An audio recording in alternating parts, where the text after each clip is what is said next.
Puno ang sako ah. Sakong maliit. Mga kapatol, nagbalik kami sa island. At nag-fishing uli kami oh. Yan, isang sako agad ang huli.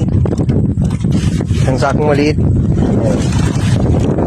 Dinalaan sana namin ng pangbating yung ano, pang turingan. Kaso ay hindi ganong nalabas. Mamaya baka kung lumabas ay iiladaan natin yan.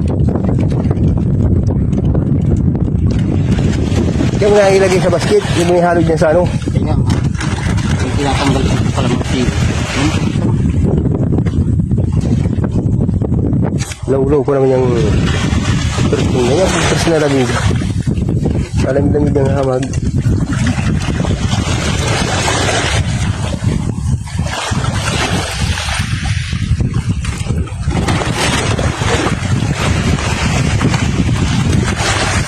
Tataktak ka sa basket.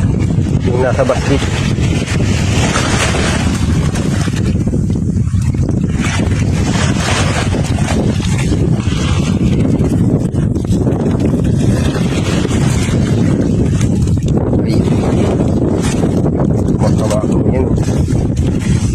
Gandang basket na palang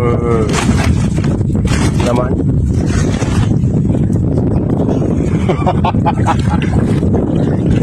Kalating basket. Malaking basket.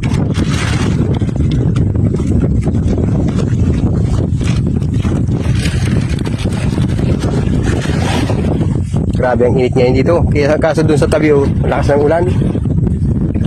Intirong na ngiti mo sa may kabundukan. So, ngayon pa dito sa island, walang gaanong ulanin. Pero doon munting ulanin sa kabayanan.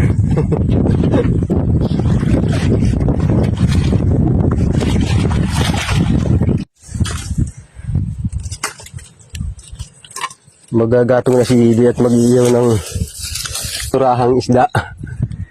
Ito yung surahan na may na malaking mata.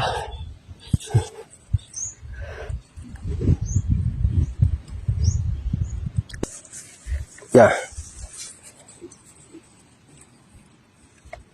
Mag-iiyaw naman tayo. Ay, ito naman yung mga reject. Tiyaga naman tayo sa reject. Sige pa ba? Kala, sige. Kala ko ay di na puno ng usok mo.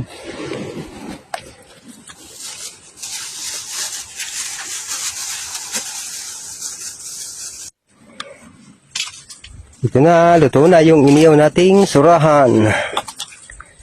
Ito na, kakain na tayo. Pati yung mga kulibangbang ay iniyaw na rin at patay na nakuha sa lambat. Ayos, masarap itong iniyaw natin ngayon ah. Paborito ng lahat, surahan, pampulutan.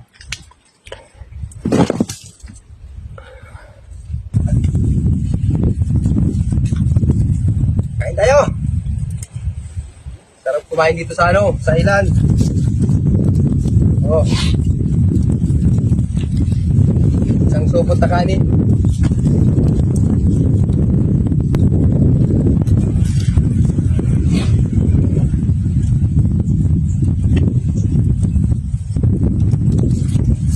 Ito ko yung balaw sa iyan.